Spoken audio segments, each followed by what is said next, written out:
Hola, buenas tardes, buenos días o buenas noches a todas y a todos. Bienvenidos a una nueva conferencia online de Fundación Japón Madrid. Ante todo me presento, me llamo Cristina Martínez y soy una de las coordinadoras de estudios japoneses aquí en Fundación Japón Madrid. Bueno, como muchos de los aquí presentes sabréis, tenemos actualmente abiertos varios programas de ayuda, de apoyo desde nuestra sede central de Tokio. Y esta es la razón por la que hemos pensado que estaría muy bien montar esta sesión informativa que hemos titulado Sesión informativa online sobre los programas de ayuda de la Fundación Japón. Y para ello, pues bueno, tenemos la suerte de contar con cuatro personas que ya han estado en estos programas, que son la profesora Laura Montero Plata, del estudio de animación Tonic DNA, Lorenzo Torres Hortelano, de la Universidad Rey Juan Carlos, Daniel Ruiz Martínez, de la Universidad de Salamanca, y por último, Pablo Cadaía, de la Universidad de Santiago de Compostela, que está ahora mismo conectándose desde A Coruña. Más adelante os explicaremos un poquito cómo va a ir la sesión de hoy, pero antes de nada quiero dar la palabra a nuestra subdirectora Emi Shiota, porque tiene unas palabritas de saludo para vosotros. Adelante, Emi-san. Gracias, Cristina. Queridos investigadores y estudiantes, muy buenas tardes. Nos entusiasma mucho tener esta oportunidad de reunirnos todos juntos para hablar sobre los programas de subvención de Japan Foundation. Hoy en día son cada vez más los interesados en explorar las oportunidades académicas y de investigación en Japón. Y justamente nuestro objetivo es ofrecerles ese apoyo financiero y oportunidades para el estudio en Japón a través de nuestros programas de ayuda. Una estancia en el marco de nuestros programas les permitirá profundizar en sus conocimientos, pero no solo en eso. Creo firmemente que son una oportunidad única para experimentar la cultura japonesa en carne propia, para hacer amigos, contactos valiosos y para crear recuerdos inolvidables que durarán toda la vida. Es por eso que hemos querido invitar el día de hoy a 4 investigadores que han vivido esa experiencia de primera mano y nos parece crucial que compartan sus vivencias con ustedes. Por un lado, creo que para ustedes los oyentes, el poder escucharlos de primera mano y poder hacer preguntas es muy valioso y estimulante que los ayudará a imaginar su propio futuro. Y por otro lado, para nuestros conferenciantes, el contribuir en la formación de la siguiente generación puede ayudar a abrir nuevas puertas y perspectivas en el campo de la investigación en arte, lengua y estudios japoneses. Estoy convencida de que el hecho de transmitir su valiosa experiencia ayudará a inspirar a las generaciones más jóvenes y que animará en ellas una chispa, una sed de experiencias y les dará impulso a los estudios sobre Japón. También es importante mencionar que después de disfrutar estos programas de estancia en Japón, como Fundación Japón, seguiremos brindándoles oportunidades para difundir sus investigaciones a la vuelta en España y que estamos aquí para apoyarlos en sus carreras profesionales en cualquier etapa y de varias maneras. Y seguramente las oportunidades serán muchas y vayan creciendo a futuro, ya que España es un país donde cada año aumenta el número de personas que estudian japonés y donde se cuenta con más de 50 eventos relacionados a la cultura japonesa al año.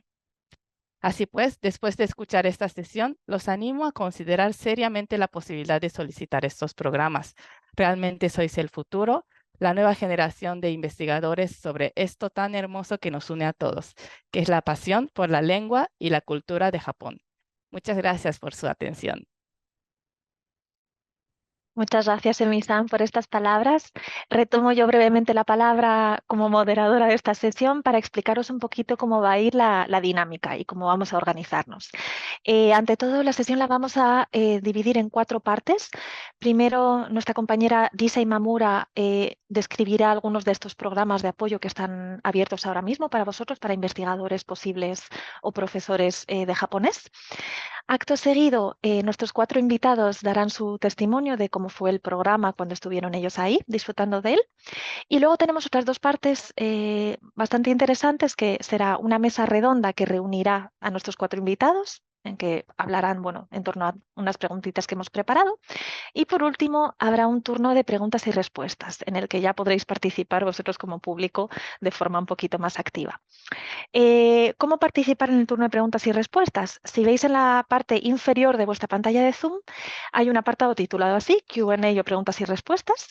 Y ahí, pues, si tenéis alguna pregunta para cualquiera de los ponentes para esa parte final, pues podéis ponerla ahí sin problema. Eh, cualquier pregunta concreta que se os ocurra. Si no tenéis preguntas, pero vais viendo las preguntas que van surgiendo, pues también podéis darle al like, ir votando las preguntas que os parezcan más interesantes. Y a mí eso también me ayuda para ver cuáles han suscitado más interés o por dónde van los tiros. Si por el contrario lo que tenéis es algún comentario, por ejemplo, algún problema técnico, os rogaría que lo pusierais en el apartado de chat. Estaremos pendientes para ver que no haya ningún problema. Si tenéis también pues, palabras de saludo o cualquier cosa, lo podéis poner por ahí. Y nosotros se lo transmitiremos a los invitados. Y sin más dilación de momento, doy paso pues a la primera parte, que es mi compañera Risa Imamura, que os va a explicar algunos de estos programas de apoyo que tenemos abiertos. Adelante, Risa-san.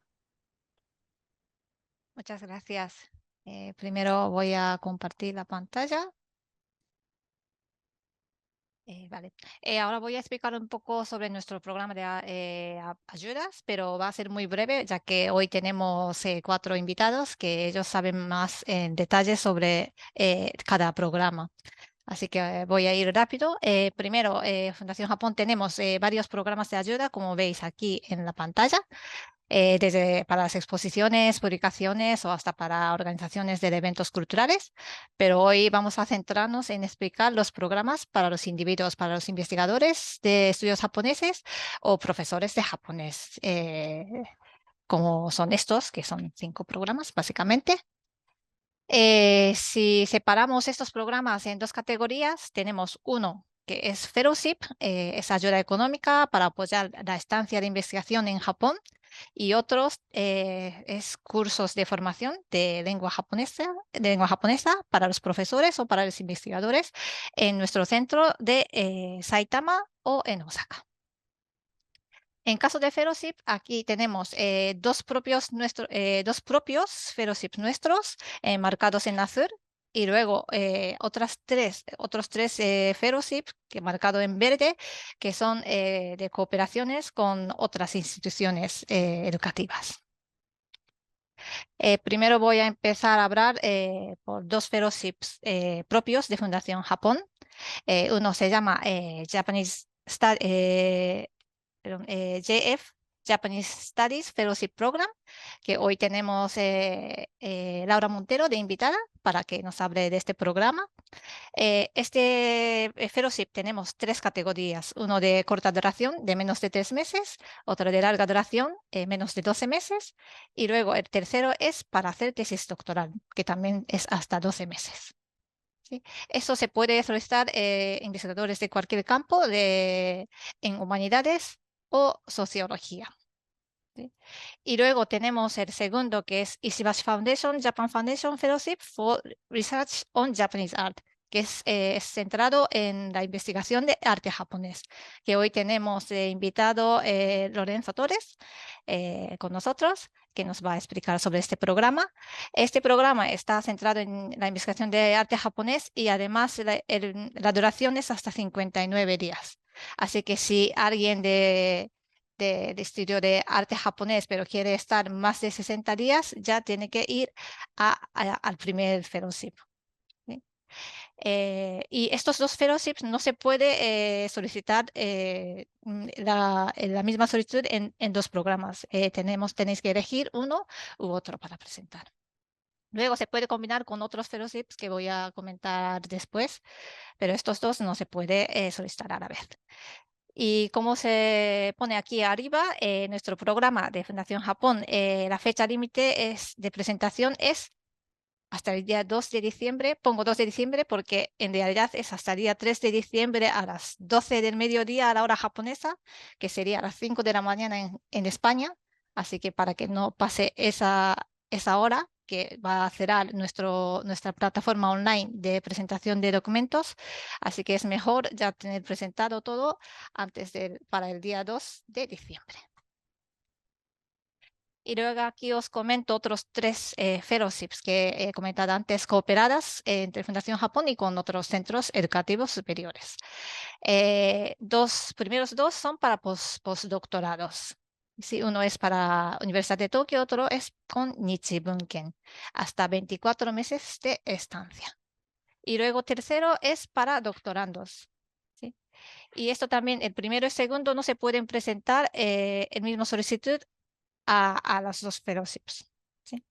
Pero se puede combinar con otro fellowship de Fundación Japón. Y tener en cuenta que estos programas, la solicitud hay que enviar a cada centros educativos. Así que es por email, no es por plataforma nuestra, sino por email. Y la fecha límite de entrega es 1 de diciembre a las 4 de la tarde en España. Después voy a comentar sobre los cursos de formación que he comentado. Primero es para los profesores de lengua japonesa, que se ofrece en nuestro centro en Saitama. 1 y 2 son programas para los profesores con menos experiencia, más de 6 meses o menos de 5 años de experiencia. Y requiere nivel de japonés más o menos N4 y N5.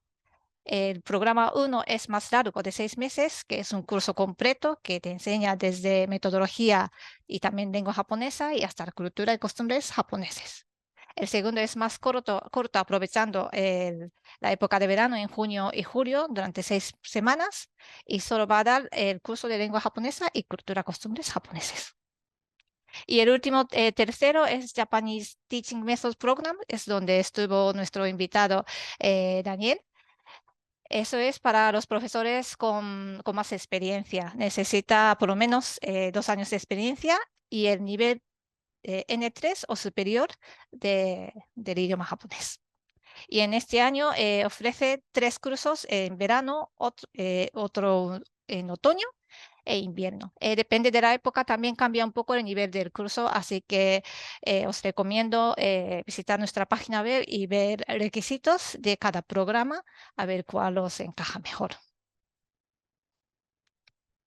Y el último es el Japanese Language Program for Specialists in Culture and Academic Fields. Es para el curso de japonés para los investigadores de estudios japoneses. Ahí donde estaba nuestro último invitado, Pablo, que es un curso de 6 meses que se ofrece este año desde octubre a marzo en nuestro centro de Osaka. ¿Sí? Y requiere el nivel 4 de japonés para presentar y ahí podéis podéis mejorar vuestro nivel de japonés para poder utilizar en su campo de investigación. Todo esto también, la solicitud es a través de nuestra plataforma online y la fecha límite es 12 de diciembre. Y toda la información detallada todo está en nuestra página web. Si vais a nuestra página web, la página principal, donde pone actividades, ahí sale el menú desplegable donde pone ayudas y subvenciones y ahí podéis ver más información en detalle. Y si tenéis alguna pregunta, podemos contestar vuestra pregunta a través de nuestro formulario de contacto que también aparece en nuestra página web. ¿Sí? Y por supuesto, si hoy tenemos tiempo al final de este webinar, pues si tenéis alguna duda, nos podéis hacer la pregunta a través del botón de preguntas y respuestas y ahí intentamos contestar todas vuestras dudas. Nada, por mi parte ya está. Pues muchísimas gracias y vuelvo el micrófono a nuestra compañera Cristina. Muchas gracias, Lisa-san, por esta explicación. Retomo brevemente la palabra, pues, antes de dar pie a los testimonios de cada uno de nuestros invitados. Les hemos pedido que nos comenten un poquito sobre ellos mismos, sobre cómo era un día normal en Japón y cómo era también el programa a nivel global. Así que, sin más dilación, doy primero la palabra a Laura Montero Plata para que nos hable de cómo fue su experiencia en ese programa de Japan Foundation Japanese Studies Fellowship Program. Muchas gracias, Laura, y gracias por conectarte desde Canadá, nada menos. Muchas gracias a vosotros por invitarme, como siempre. A ver, voy a compartir pantalla. Como os ha comentado, yo voy a cubrir la parte de Japanese Studies Fellowship y voy a empezar presentándome un poco. Yo tengo un perfil bastante polivalente en el sentido de que soy investigadora independiente, pero también soy profesional y toda mi carrera ha girado en torno al cine. Entonces, pues bueno, mis líneas de investigación están centradas en el cine de animación. Concretamente, yo hice mi tesis sobre Hayao Miyazaki Pero también he explorado y sigo abriendo mis líneas de investigación, sigo trabajando sobre Ghibli, sobre el cine contemporáneo también de imagen real. Hace unos años he empezado también a investigar las líneas que cruzan el videojuego y la animación a través de las cinemáticas. Y gracias a la beca que me concedió Fundación Japón, empecé a investigar sobre Kenzo Masaoka, del que hablaré un poquito más adelante. A nivel de docencia, también tengo muchas conferencias con Fundación Japón, con universidades españolas como Carlos III, la Universidad Autónoma de Madrid, la Universidad de Lieja en Bruselas. He hecho por 3 años consecutivos el ciclo de conferencias itinerantes en América Latina con Fundación Japón también. Y otras muchas. Y a nivel profesional, pues bueno, mi carrera está vinculada al cine, empecé trabajando en festivales, hacía crítica de cine, luego he trabajado para Google Play, para una empresa de animación que se llama Hit Entertainment, para Discovery Channel, y desde el 2019 trabajo para un estudio de animación canadiense que se llama Tonic DNA, del que soy directora de producción desde el año 2020. O sea que ahora estoy, digamos, como investigando sobre animación, pero también haciendo animación. La beca que me concedió Fundación Japón fue para investigar la figura de Kenzo Masaoka, que es uno de los pioneros de la animación. El tema es que es uno de los pioneros olvidados, con lo cual a mí me interesaba ver cuál había sido su verdadera aportación, porque la poca información que encontraba sobre él no le daba un papel demasiado relevante para lo que yo sospechaba que había sido su figura dentro de la configuración del anime, tanto a nivel de industria como a nivel visual. Mi beca, como os he dicho, fue short term, de plazo corto. Estuve 59 días y estuve basada en Tokio. La particularidad de mi beca, que bueno, luego eso Risa a lo mejor lo puede comentar, es que cuando yo la solicité no necesitaba afiliación académica, que para mí fue un alivio porque sí que durante mucho tiempo, mientras preparaba la solicitud, intenté afiliación con una universidad, pero no conseguía esa afiliación, y como tenía la ventaja de que no la necesitaba, como sí se necesita en el programa largo, pues bueno, eso me facilitó mucho todo el proceso de elaboración del dossier y de llegar a Japón, aunque luego esto también tuvo sus peros, porque para acceder a determinadas cosas me costó un poquito más llegar, puesto que no iba respaldada por una institución académica.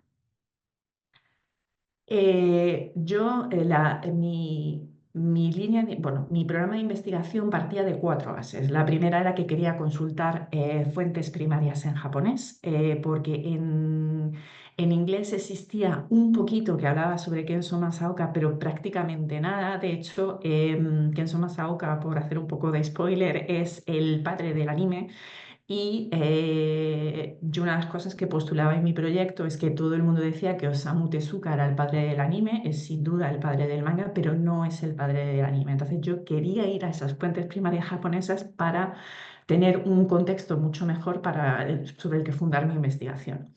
El segundo era acceder a los archivos fílmicos. Yo solo había conseguido ver La araña y el tulipán en una versión infame online, pero no tenía acceso a absolutamente nada más. El tercero era entrevistar a especialistas en anime, sobre todo en los orígenes del anime, en los pioneros. Y el cuarto era crear una filmografía detallada, porque nuevamente las fuentes que encontraba tanto en inglés como en francés, en español, no había nada. No, hacían una filmografía selecta o se referían siempre a los 3, 4 mismos títulos, pero quería indagar y ver un poco hasta qué punto se había expandido su carrera como cineasta.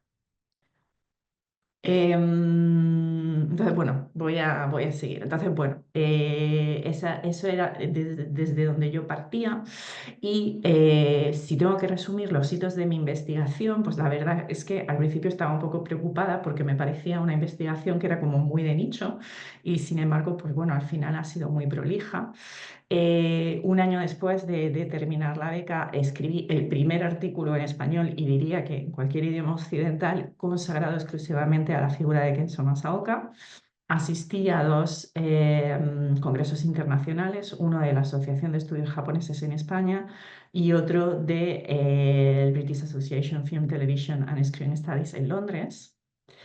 En el año 2007, junto a Fundación Japón, hicimos un ciclo para proyectar películas de Kenzo Masaoka, y esto fue gracias a uno de los contactos que yo hice con mi beca en Japón, porque conseguí conocer al dueño de Anido, que es un estudio de animación en Japón que tenía los derechos de varias de las películas de Kenzo Masaoka, y fue tan amable de cedernos los derechos para que pudiéramos hacer un ciclo de proyecciones. Y a este ciclo de proyecciones se sumó una conferencia para también celebrar los 100 años del anime, que se celebraba, no recuerdo si era ese año o el año siguiente, ese año fue el centenario del anime. Un año después también fui con una conferencia sobre los pioneros del anime, muy centrada en la figura de Kenzo Masaoka, en uno de los ciclos en América Latina del que he hablado al principio.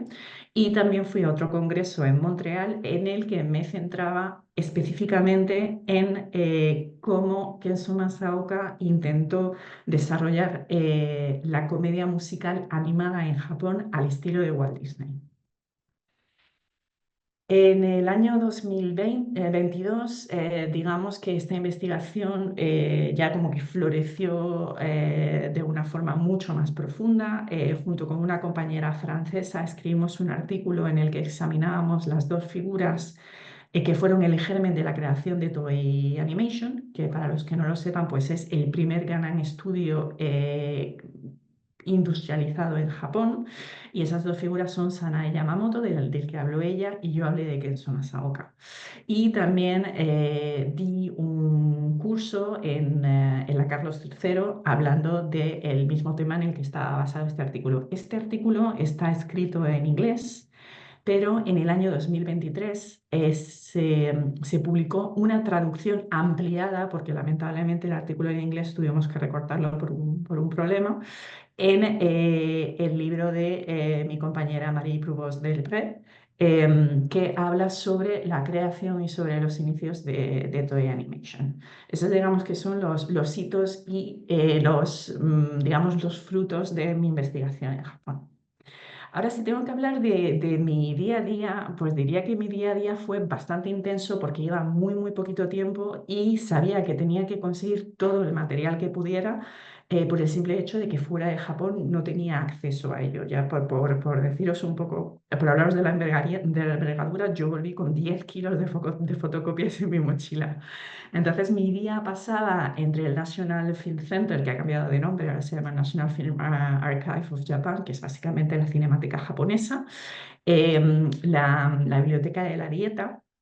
Y también Fundación Japón Tokio tiene una buena biblioteca, en la que había determinados títulos ingleses que en la época yo no había tenido acceso. Evidentemente, Amazon Japón y el mundo digital ha permitido acceder a muchos más libros, pero en la época todavía no era tan sencillo como ahora.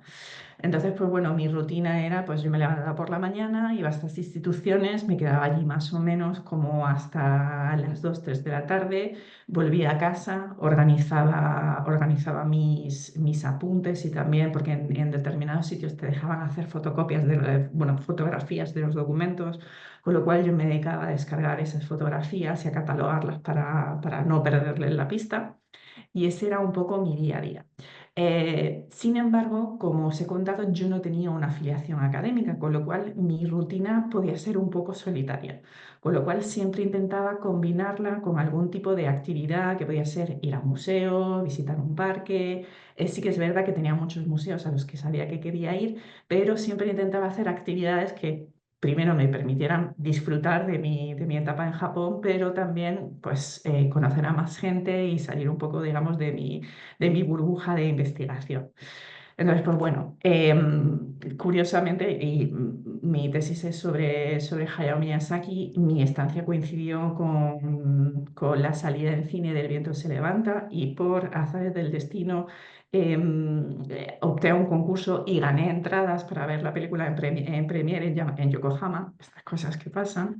Y entonces, pues bueno, pues me pude entrevistar con algunos investigadores japoneses también y un poco disfrutar del día a día y la vida en Japón. Y nada, así os dejo y dejo que Lorenzo haga su siguiente presentación. Muchas gracias por vuestra atención. Muchas gracias, Laura, por esta interesante crónica. Vamos pues con nuestro siguiente invitado. Doy paso pues a Lorenzo Torres Hortelano, que tuvo la beca Ishibashi Foundation, the Japan Foundation Fellowship for Research on Japanese Art. Adelante, Lorenzo. Muchas gracias, Cristina, y gracias, Laura, por darnos toda esta información tan interesante. Como veis, ir a Japón siempre es una aventura interesante, ¿no? Una aventura en el buen sentido. Bueno, voy a compartir entonces ya la pantalla. Imagino que ya la estáis viendo. Bueno, decía que mi caso es un poco diferente porque aunque yo sí, también antes de empezar en la universidad como profesor, trabajé también en televisión, en temas de producción, en Canal Plus. Bueno, pues rápidamente defendí mi tesis. Eso sí, del principio pues tuve muy claro que mi tema principal de investigación iba a ser la cultura japonesa. Muy en concreto, yo he trabajado mucho en temas de cine. Mi tesis fue sobre Ozu Yasuhiro, una película, bueno, hice un análisis de una película suya completa, la de Primavera Tardía. Y bueno, poco a poco me fui metiendo en la universidad, tuve en la Carlos III y luego ya mi principal sitio donde estaba investigando es en la Universidad de Juan Carlos. Aquí, como habéis visto ya en la primera diapositiva, bueno, pues ya me he hecho catedrático y en general, bueno, pues trabajo todo lo que tiene que ver con la comunicación audiovisual. En este caso, para esta beca en concreto, que os voy a detallar algunas sugerencias que yo os doy bueno, que voy a dar para aquellos que queráis aplicar a esta beca, fue sobre fotografía. En concreto, finalmente fue sobre un fotógrafo que se llama Masahisa Fukase. Los que conozcáis este festival, Foto España, ya sabéis, el más importante que hay en nuestro país, pues este verano hubo una exposición sobre él que yo comisiaré conjunto con el, el investigador, bueno, el que tiene los derechos de toda la fotografía ahora mismo a nivel mundial. Y bueno, se pudo ver en el Círculo de Bellas Artes, en la Sala Minerva. Y ahora todavía, por si vais a algún viaje al norte o vivís por allí, pues está en el Centro de Documentación de la Imagen de Santander. Bueno, cosas que os quería contar. Yo voy a ir directamente a contaros detalles de la beca. Bueno, ya sabéis que en este caso, va dirigido no solo a investigadores, que también, pero puede ser comisarios artísticos, como fue mi caso, educadores, conservadores de museos, claro, siempre personas que vivan fuera de Japón, que no sean japoneses.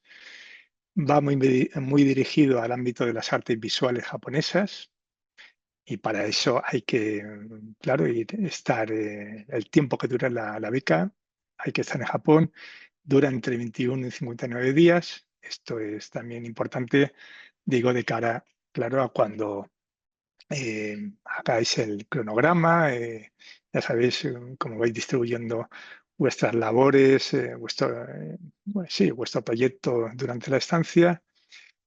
Bueno, todo esto lo tenéis, pero está bien un poco recordarlo. Tenéis un estipendio diario alrededor de 100 euros, billete del avión, una asignación también para la investigación. Al menos en mi experiencia, yo no estuve hace tanto, en el año 2023, y con 105 euros más o menos da para estar bien. Además, yo estuve en Tokio, que ya sabéis que siempre puede ser un poco más caro. Claro, yo tuve la ventaja de que por mi labor universitaria pude en este caso contar con una residencia de una universitaria, con lo cual me salía un poco más barato, pero bueno, ya os digo, con eso más o menos no es, al final, si vas con un poco de sensatez con los gastos, es una cifra bastante razonable. Y luego, esta asignación de investigación tenéis que tener cuidado porque no sirve para comprar equipamiento. Esto es importante. Yo caí un poco en esa trampa y luego me di cuenta de que no se podía. Es una asignación para, bueno, hacer viajes internos si tienes que viajar a alguna otra parte de Japón, más allá de donde estés basado, para seguir con esa investigación. Eh, bueno, como ha dicho Risa, yo he puesto aquí 3 de diciembre porque lo he sacado de las bases de la convocatoria, pero tener en cuenta que efectivamente por el cambio de horario tenéis que tenerlo terminado el 2 de diciembre. Y también es importante, digo, de cara a organizar ese cronograma, que sepáis que los resultados se os van a dar la beca, pues salen alrededor de abril del próximo año. Y luego ya, si os la conceden, pues podéis hacerla o cumplirla entre el 20 de junio del próximo año y el 31 de marzo del 26. Bueno, estas son cosas que con una lectura detallada de la convocatoria lo vais a poder sacar, ¿vale? Sí, aquí sí quiero detenerme un poquito más porque creo que es importante. A mí me hubiese gustado, ¿no? Aunque tuve suerte, me la concedieron, pero quizá si me lo hubiesen explicado lo hubiese hecho todavía más exacto, ¿no? Eh, bueno, es importante, ya sabéis, conseguir cartas de recomendación en España. Claro, conviene que sean personas que sean destacadas en su campo, claro, convenientemente o conviene, sí, que se desarrollen sus investigaciones, sus estudios en el área de los estudios japoneses. Si es cultura visual, pues mejor. Pero claro, conviene que sean incluso, que tengan mejor currículum que vosotros. No es algo que lo especifique así la convocatoria, pero bueno, me pongo un poco como abogado del diablo, es decir, como el trasfondo de cómo se construye esta convocatoria. Bueno, tenerlo en cuenta. Más cartas, bueno, pues cartas de interés que podéis conseguir en Japón, claro. Esto básicamente van a ser de las instituciones donde queréis desarrollar vuestra investigación, ya sea un museo, una fundación, pueden ser también, claro, universidades. ¿No? Es muy importante, ¿no? que contéis con cartas del mismo estilo que decía en el punto 1, es decir, de personas relevantes en su campo y, por supuesto, lo más importante es que todo tenga coherencia, ¿no? Que tenga que ver con vuestra investigación. Por supuesto, tenéis que destacar de vuestro currículum lo que sea lo más importante, los logros más destacados, de nuevo, que tengan que ver con el proyecto que estáis proponiendo. Para eso es importante que veáis los agraciados de otros años en la web de la Fundación Japón. No sé, que no es la de España, pero la de Japón, ahí podéis ver, hay un listado no tanto por los que han sido agraciados, que también, pero también por las temáticas, ¿verdad? Y luego ya la propuesta, que claro, esto es lo más importante. Ahí yo dividiría en 2 niveles. Un nivel cualitativo, es decir, que sea una propuesta original, que se vea una calidad evidente de nuestra investigación, la que ya hemos llevado a cabo, y también la que queremos llevar a cabo en ese centro de acogida. Bueno, pues cuanto más potente sea ese centro de acogida, lógicamente tendréis más oportunidades. Y luego ya un nivel cuantitativo que tiene que ver con el cronograma, es decir, cómo vais distribuyendo los hitos de vuestro proyecto. Claro, tiene que ser realista y sobre todo que sea coherente con lo que con lo que queréis investigar y sobre todo con los resultados esperados, ¿vale? Ya sea una publicación, una exposición, una conferencia. Bueno, ahora el minuto que me queda al final, pues os lo cuento. Un consejo, digamos, que estaría por encima de todo esto es cuanto antes, ya sabéis que diciembre está ahí, queda menos de 2 meses, contactar cuanto antes con las posibles organizaciones japonesas a las que queréis aplicar, con las que queréis colaborar, porque bueno, pues todo esto lleva su tiempo. tenéis que convencerles, ellos van a ver quiénes sois, en fin, eso, digamos, hasta que no tengáis eso claro y asegurado, pues es difícil que podáis avanzar, ¿vale? Bueno, entonces os cuento un poquito de mi caso. Como ya sabéis, os he contado al principio, soy catedrático de comunicación audiovisual, especializado en cine y cultura audiovisual japonesa, se enfoque en Japón. En concreto, yo, bueno, viajé, ahora esto está mal, yo la pedí en 2022 y viajé en 2023, ¿vale? Yo pedí que fuese, yo quería investigar en general la fotografía japonesa contemporánea, eso sí, en un museo muy importante que hay en Japón, que más allá de que, del tema que escojáis al final, os lo recomiendo, es un museo que no sale tanto en las guías o no es tan conocido, famoso como el Museo Nacional de Tokio, etcétera, que es el Museo de Arte Fotográfico de Tokio. Con las siglas lo veréis escrito como TOP, TOP, ¿vale? Es un lugar fantástico para la fotografía, yo diría a nivel mundial, porque tienen un archivo increíble, pero además varias salas de exposiciones en varias plantas. El sitio es maravilloso también, donde está situado. Bueno, os lo recomiendo encarecidamente. Tuve la suerte, yo fui como decía, a estudiar la fotografía japonesa en general, contemporánea, un poco buscando quizá la influencia del surrealismo. Y eso sí, el toque que yo le di, que ahí es donde tenéis que intentar vosotros también buscar ese toque, era que yo del principio propuse que lo que yo investigase allí se iba a convertir en una exposición en España, ya fuese en Foto España o en cualquier otro festival. Foto España o este tipo de festivales hasta que no vas con una propuesta muy seria ni te reciben, ¿vale? Entonces, bueno, eso era como una propuesta mía un poco en el aire, pero lo puse muy claro en la propuesta. Bueno, más allá de la temática que escojáis, tenéis que dar ese toque.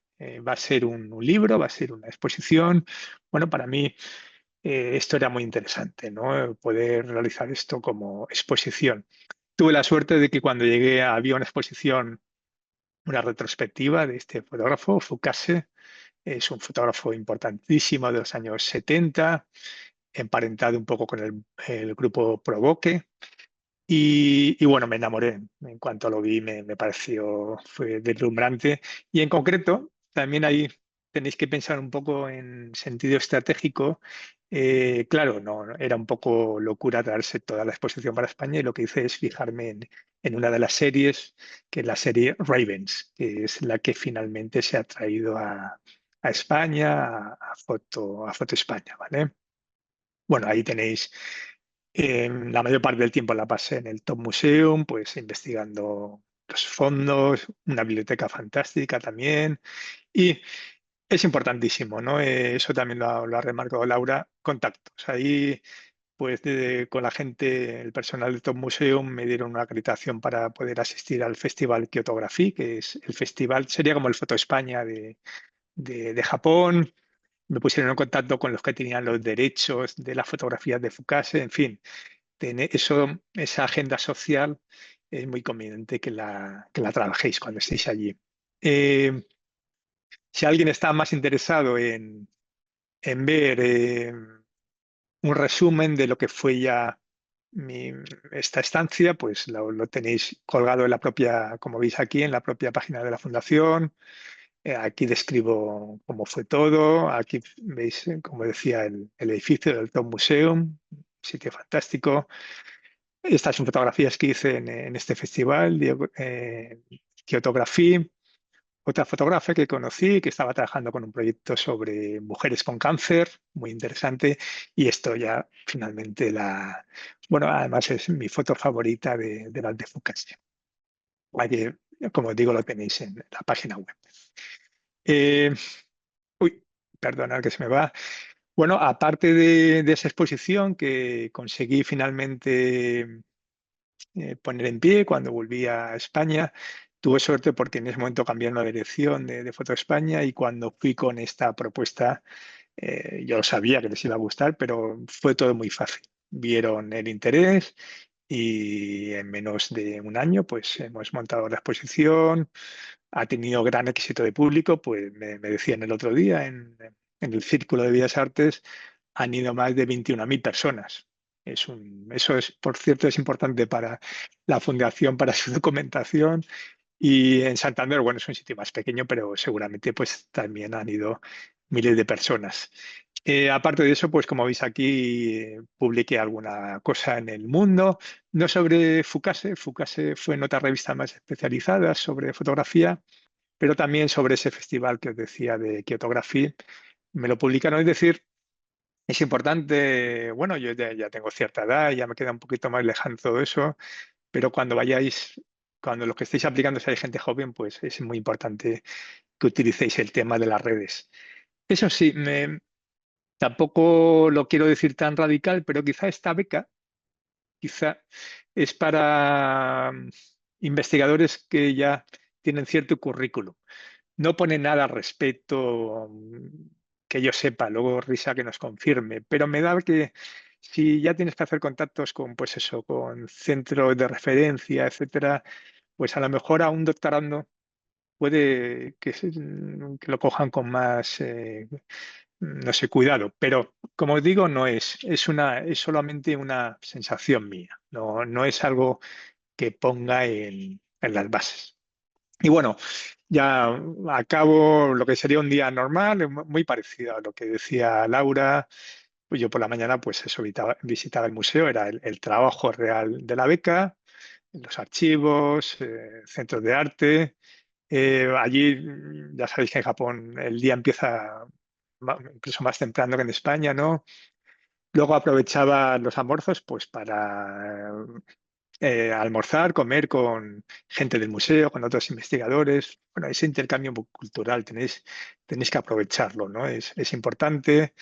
Por la tarde o continuaba con la investigación, quizá con otro enfoque, e intentaba tener reuniones. Por la noche, pues ir a exposiciones, eventos culturales, etcétera. En fin, al final del día, pues conviene, ¿no? Reflexionar sobre si realmente nos estamos integrando en la vida diaria y en la cultura japonesa. Eh, Uno, cuando está allí, sobre todo si va solo, tiene un poco la sensación de ser un personaje de esto, como de un libro de Murakami, ¿no? Un poco distopía, en plan positivo, ¿eh? Pero es fácil, y además ya sabéis que la cultura japonesa es así un poco, tiende hacia la introspección cierta cultura, porque luego hay una otra cultura que tú vas por el centro de Tokio y es como cualquier otra parte del mundo, es decir, muy expansiva también. Eh, Conviene ser activo en hacer contactos. Lo digo porque por esa cosa de que a veces puede parecer un poco distópico, pero sobre todo porque yo creo que a los japoneses en general, mi experiencia ha sido así, les gusta, ¿no? Les gusta conocer a occidentales, ver que estamos interesados en su cultura. Es decir, que es relativamente fácil crear este tipo de relaciones por más de que haya un estereotipo de que los japoneses son muy introvertidos, etcétera. Bueno, pueden ser tanto o más o menos que los occidentales, lo que sí que hay que dar el paso para contactar con ellos. Y aquí pone la última palabra que cierra mi intervención. Es algo que suele estar fuera en general del circuito turístico, el tema de los onsen, ¿no? Que sabéis que son las termas japonesas. Yo es algo que sean investigadores o no, simplemente amigos que van a Japón, no conoces realmente la cultura japonesa si no vas a un onsen. Buscarlo son termas japonesas, eh, estar investigando por la mañana y por la tarde, irse a un onsen a relajarse, es una de las experiencias más increíbles que puedes tener en Japón y, por supuesto, como investigador. Bueno, espero no haberme pasado mucho tiempo y me espero al final por si hay preguntas. Muchas gracias. Muchas gracias, Lorenzo. Qué interesante también. Y tomamos nota del apunte sobre el onsen. Por supuesto. Os recuerdo, antes de dar la palabra al siguiente invitado, que tenéis el apartado de preguntas y respuestas donde podéis poner preguntas para la parte final, si así lo deseáis. Sin más, doy pues paso a Daniel Ruiz Martínez, que nos va a hablar de cuando estuvo en Japón con el Japanese Teaching Methods Program for Teachers of the Japanese Language. Adelante, Daniel. Vale, muchas gracias. Vamos a ver. Se ve en la pantalla, ¿verdad? Sí, Sí, perfecto. vale. Tengo la conexión un poco inestable, espero que no haya problemas. Bueno, muchas gracias a la Fundación Japón por invitarme a participar en esta actividad y bueno, yo voy a presentar uno de los programas de la Fundación Japón que están dirigidos a la formación de profesores Japanese Teaching Methods Program for Teachers of the 2020. Solicité la beca en el 2022 y la disfruté a principios del 2023. La institución que me respaldaba era la Universidad de Salamanca. Voy a presentar un poquito cuál es mi perfil. Yo soy profesor en la Universidad de Salamanca, concretamente profesor de traducción e interpretación de japonés-español, pero bueno, he tenido durante ya unos cuantos años una experiencia, bueno, más o menos veterana quizá, no lo sé, de enseñanza de japonés. Yo, bueno, estudié traducción e interpretación y luego estuve 2 años estudiando lengua japonesa en Japón. Y a mi vuelta a España empecé a trabajar ya como profesor de japonés en el Centro Cultural Hispano-Japonés de la Universidad de Salamanca. Yo soy profesor de japonés desde el año 2009 y he disfrutado de 2 becas en 2 programas de la Fundación Japón, uno en el año 2013 y otro en el año 2023. Mi perfil principal es el de traductor de japonés, pero también tengo una carrera paralela de profesor de japonés. Primero en el Centro Cultural Hispano-Japonés, a partir del 2014 en la Universidad de Salamanca, en la Facultad de Traducción, donde me centré en la enseñanza de traducción de japonés-español y también en la enseñanza online de la Universidad Oberta de Cataluña desde el año 2019. Yo ya había pedido participar en un programa en 2013 cuando empecé mi carrera de profesor de japonés y en aquel programa, claramente, ¿vale? Y bueno, cuando pasé a empezar a enseñar japonés para la traducción, japonés online, había pasado la pandemia también, bueno, pues me empezaron a surgir también muchas dudas, inquietudes acerca de nuevos métodos de enseñar japonés y fue en ese momento, en el año 2023, cuando solicité bueno, una plaza en este programa. Bueno, la foto que veis ahí es algo muy formal, la saqué con mi teléfono móvil el primer día del programa porque teníamos que ponernos de traje para una sesión, una foto de familia, todos los participantes. Bueno, el programa se desarrolla en un edificio, prácticamente para mí es como un centro de alto rendimiento para la enseñanza de japonés en general. Y bueno, se sitúa en la prefectura de Saitama, que está al norte de Tokio, muy cerquita. Bueno, el centro se llama The Japan Foundation Japanese Language Institute, Urawa, porque bueno, es el barrio de la ciudad donde se encuentra. Y bueno, es un edificio moderno con todas las instalaciones que uno necesite, biblioteca, la residencia, la zona de aulas, hay instalaciones deportivas, de manera que no hace falta prácticamente salir del edificio, del recinto, para tener todas las comodidades. En ese sentido, uno se puede concentrar muchísimo en la estancia, en aprovechar todos los recursos que pone a disposición de los participantes la Fundación Japón.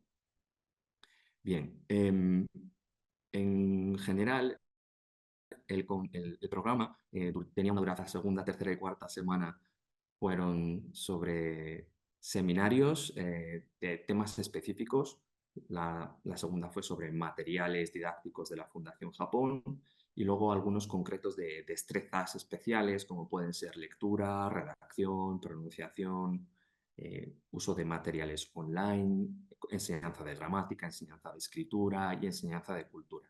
Este último seminario se extendió luego a lo largo de una semana más para realizar un proyecto cultural que tenía que terminar con una especie de metodología para enseñar parte de la cultura. En mi caso fue cómo enseñar la prevención de desastres en Japón y el japonés que gira en torno a ese tema. Finalmente, para una exposición y sí, un ejercicio de reflexión que lo invita más la posibilidad de hacer una extensión de la estancia. Yo la aproveché durante unas semanas para poder visitar otras universidades, etcétera, y otros contactos que había hecho antes de empezar la estancia. Además, el programa incluía todos los miércoles una excursión o salida. Concretamente, en mi año fue una visita turística a un centro histórico, concretamente la ciudad de Kawagoe, un concierto de taiko, que es tambor japonés, riqueza del área, y pasamos todo el día asistiendo con los estudiantes desde la primera hora de la mañana, todas sus clases, a la hora de la comida, cuando tienen que limpiar el instituto, y luego también participamos en los clubes y tuvimos oportunidad de hablar con los profesores que estaban enseñando en ese instituto, pues cuestiones de didáctica. Y bueno, y una cuarta salida que fue acudir a un teatro no, que es un tipo de arte tradicional japonesa. Un día en el programa, como digo, es bastante concentrado porque casi todo lo podíamos hacer dentro del edificio. Bueno, después del desayuno, ahí tenéis una fotografía del comedor. Bueno, pues empezaban los seminarios para el almuerzo y luego por la tarde seminarios o una sección de estudio autónomo. Y esta parte de estudio autónomo es muy importante porque en este programa se solicita mucho la reflexión, así que uno tiene que llevar sus propios proyectos, pensar sobre ellos. Y bueno, yo en ese tiempo libre que luego quedaba por las tardes, o bueno, visitábamos los alrededores del centro, también había oportunidad de ir a Tokio porque estaba muy cerca. Y en mi caso yo también seguía trabajando, aunque no tenía que dar clases, tenía que seguir corrigiendo mis trabajos y demás para mi universidad, así que estaba trabajando desde Japón al mismo tiempo que estaba siguiendo el programa.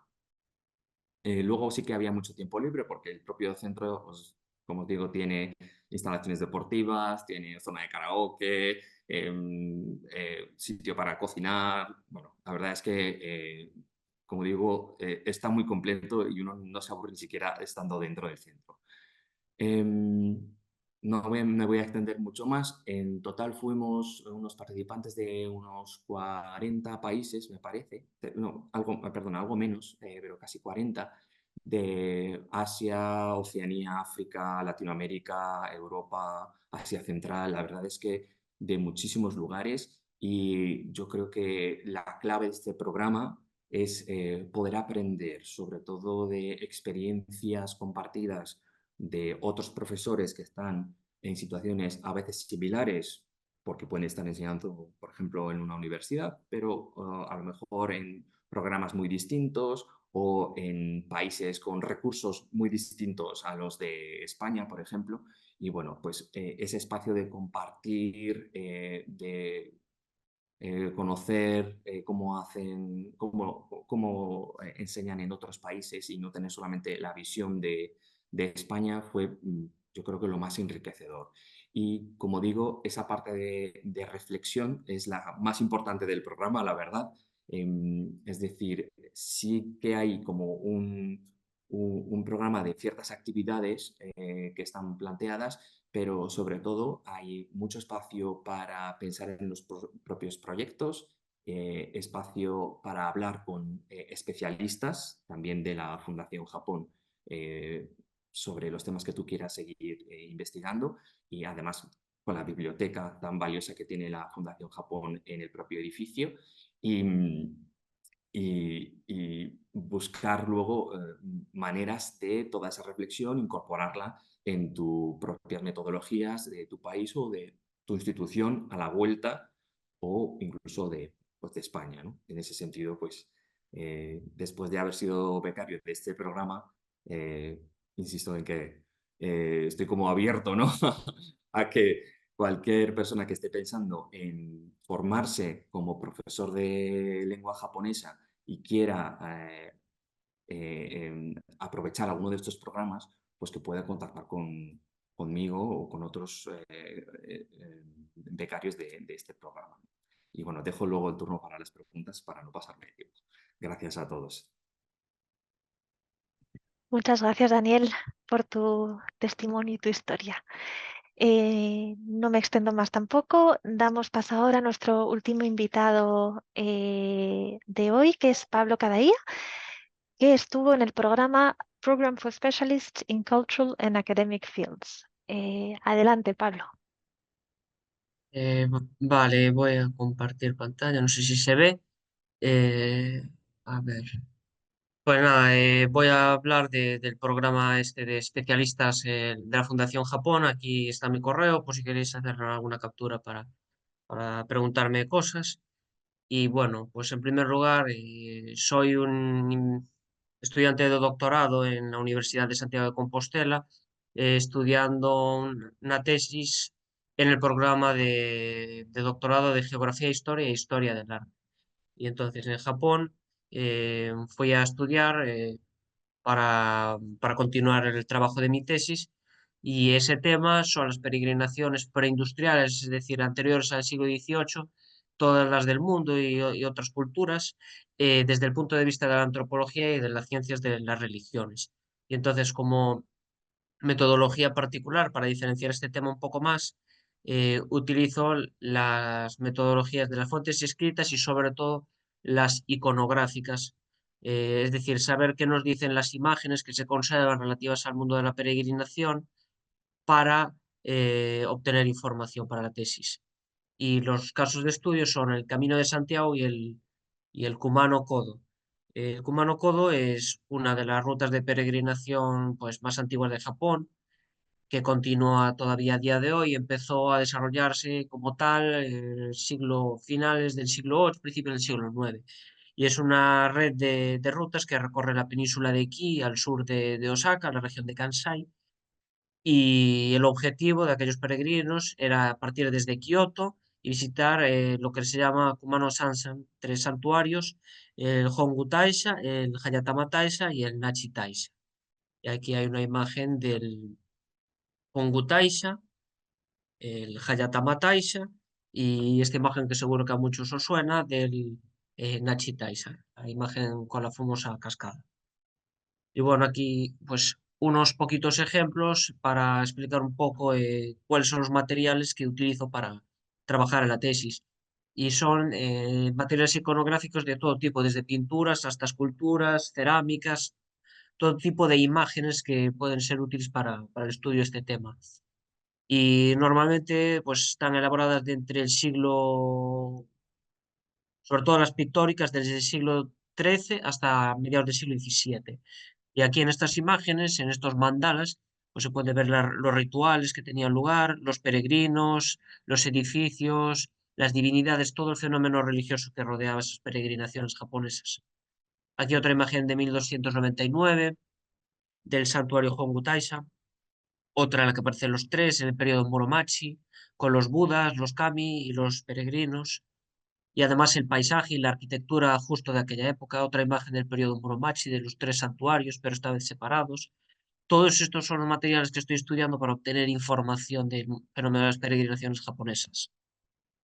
Y entonces en Japón, gracias a este programa, lo que hice fue recolectar materiales bibliográficos para estudiar con calma, leerlos y consultarlos aquí de vuelta en Coruña. Y también recorrer, por supuesto, el Kumano Kodo para saber pues, de qué va, cómo es ese paisaje, donde tenía lugar esas peregrinaciones, tener materiales iconográficos, todas estas imágenes que mostré antes para poder tratarlas. Y, por supuesto, aprender japonés para poder acceder a libros que están escritos en este idioma, libros, tesis, conferencias, etc. Y también para cuando defienda la tesis encontrar algunas oportunidades de trabajo. Aquí un ejemplo de algunos de los libros que compré mientras estaba. bueno, pues sobre el camino de Kumano, la religión japonesa, sobre el camino de Santiago escritos en japonés, para poder consultar y obtener cierto vocabulario y poder llevar a cabo las investigaciones. Estos son uno de los pocos de los muchísimos libros que fui comprando y fotocopias. Como esta caja te mandé también otra para Coruña, porque necesitaba todos estos libros que son muy difíciles de conseguir desde fuera de Japón. Y bueno, pues ahora tengo de sobras para acabar la tesis. Por supuesto, también recorrí el Kumano para conocer la naturaleza, el entorno, los edificios en el propio lugar y también conseguir materiales iconográficos para el estudio, en los museos, en las bibliotecas, pues estos espejos sintoístas, budistas para los rituales, las descripciones, esta imagen de ese rollo de pintura de 1299 del Hongu Taisha, eh, un Buda del siglo 8 o 7, una urna para meter escrituras budistas, todos estos objetos de los peregrinos son los que trato de estudiar. Y bueno, pues ahora hablaré de qué consiste el programa. Pues según nos contaron allí al llegar, el Instituto de Kansai tiene tres objetivos. El primero, enseñar japonés en general, me refiero al japonés de las escuelas de idiomas, y académico, bueno, pues ya un perfil más específico para ayudarnos en nuestras tareas de investigación. El segundo eje era el de ayudar al participante en las labores de investigación, al llevarlas a cabo, el trabajo de campo. Y el tercero, dar a conocer pues, un poco la cultura japonesa. Enseñar japonés. Bueno, pues nos enseñaban en japonés general por las mañanas, pues como en cualquier instituto, perdón, eh, escuela de idiomas, comprensión oral, vocabulario, gramática, eh, redacciones toda la semana, lo cual se agradecía mucho porque te entrena a escribir, es un tema bastante engorroso y es una buena oportunidad para aprenderlo, conocer los kanjis y así. Por las tardes nos enseñaban japonés académico, es decir, japonés para conocer, para poder leer textos, tesis, libros específicos, saber qué gramática se utiliza, incluso aprender a escribir el plan de investigación de nuestra tesis en japonés académico, que es uno de los objetivos del programa, junto con exponer ante una audiencia al final del programa nuestros resultados. Bueno, aquí pues unos ejemplos de los libros que nos enseñaban de japonés académico, de japonés de conversación, nos dieron bastantes a lo largo del curso. Bueno, el segundo objetivo, a ayudar en las labores de investigación, no en el sentido de enseñarnos qué es lo que tenemos que investigar, si lo estamos investigando bien o mal. Eso es cosa de cada investigador y de los directores de tesis que puedan tener. Lo que sí que hacía la Fundación Japón era ayudarnos a obtener la formación necesaria para poder investigar en Japón, conocer la cultura de investigación en este país. Entonces, nos enseñaban a manejar bases de datos, de esta biblioteca y de otros centros, pedir préstamos bibliotecarios, a asistir a conferencias, entrevistar a académicos, muchas tareas útiles. Y también nos daban apoyo financiero para poder realizar el trabajo de campo, para poder, en mi caso, ir a Kumano, dormir allí, visitar los museos, viajar hasta allá. Entonces nos daban cierto apoyo económico. Y el propio instituto de la sede de Kansai tenía una biblioteca excelente para obtener un montón de materiales. Y si faltaban esos libros, pues había un sistema de préstamo interbibliotecario y de fotocopias. Y el personal siempre ayudaba en todas estas tareas. Y además, por último, se organiza una serie de visitas de investigación, como a la sede en Kansai, la ciudad de Kioto, de la Biblioteca Nacional de la Dieta, y al prestigioso Nichibunken, que seguro que a muchos son. Aquí pues una imagen de la biblioteca de la Fundación Japón, que nos enseñaban pues, a utilizar todos los parámetros para poder obtener los libros y materiales que necesitábamos. Pues en mi caso, pues me pagaron gran parte de los gastos de alojamiento para dormir en el cubano, el tren para ir hasta allí. A veces incluso pagaban el avión si había que ir a Tokio. pagaban las entradas a los museos, había que documentarlo todo y después de realizar la actividad te lo pagaban. Nada, aquí un par de imágenes de la biblioteca del Instituto de Kansai, que tenía pues un montón de libros, organizaban actividades, el personal siempre ayudó en todo lo que necesitamos, una de las cosas mejores del instituto. Y aquí una imagen con mis compañeros en el instituto bueno, en la sede de Kioto de la Biblioteca Nacional de la Dieta, que tenía todos los libros una barbaridad. Y también en el Nichibu, que tuvimos una visita y la oportunidad de hablar con varios investigadores de allí. Y bueno, pues por último, la cultura japonesa. Esta beca pues, nos permitió tener acceso a ciertos aspectos de la cultura japonesa que normalmente están fuera del alcance de los turistas. Unas experiencias muy auténticas, como visitar a un colegio japonés en la zona de Tajiri, visitar una familia de acogida y pues, una representación del teatro No, del teatro Kyogen en Kioto y por supuesto también mencionar, más allá de la Fundación Japón, al Club Internacional de Tajiri, que es la asociación vecinal de ese pueblo donde estaba el instituto y que organizó una serie de actividades para que pudiéramos conocer la cultura japonesa de esa región. Pues aquí hay una imagen la familia de acogida con otro compañero de Estados Unidos que nos hicieron cocinar un sashimi y fue un momento bastante agradable. Esto es una imagen de la representación del Teatro No, que fue lo que más me gustó de las actividades que se organizaron. A otros compañeros les dio un poco la risa, esa es un poco la anécdota, estos cantos, un poco chocante, pero a mí me gustó muchísimo. Y pues estos son los colaboradores de esa asociación de vecinos de Tajiri que nos introdujeron la ciudad, nos llevaron en barco, nos llevaron hasta Koyasan incluso. eh, y bueno, pues voy a terminar con un día típico en el Instituto de Kansai, que es este edificio que podéis ver aquí, al lado convenientemente del aeropuerto de Kansai. Bueno, por lo primero era bajar a clase de las habitaciones. Las clases empezaban a las 9 y más o menos 3 horas todos los días, menos el viernes. Teníamos clases de japonés general, con algunos descansos de 10 minutos o 5 minutos. Pues íbamos al comedor, estaba todo al lado, en todo este complejo de edificios. Y bueno, después volvíamos a clase y teníamos las asignaturas más específicas de japonés académico o de metodologías de la investigación. Después, al volver, otros estudiaban en la biblioteca, yo prefería estudiar en mi habitación y a eso de las 6, 7 bajábamos a cenar y al final, sobre todo al final del programa, bajábamos a la sala de karaoke a jugar, a celebrar algunas fiestas. Era el centro social de este instituto. Bueno, pues esta es una imagen de las vistas que tenía desde mi habitación. Aquí no sé si podéis ver esta noria que está al lado del ahora quinto edificio más alto de Japón. Había un centro comercial bastante entretenido para pasar el rato. Y bueno, esta es una imagen del comedor con algunos de mis compañeros. Pues siempre nos juntábamos aquí a charlar.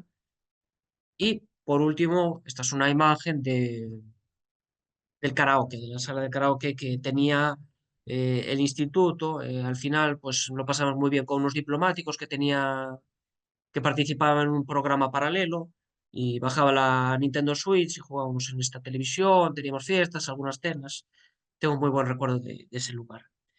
Y bueno, esto ha sido todo y al final pues responderé a las preguntas que tengáis. Muchas gracias. Muchas gracias, Pablo, por tu ponencia también.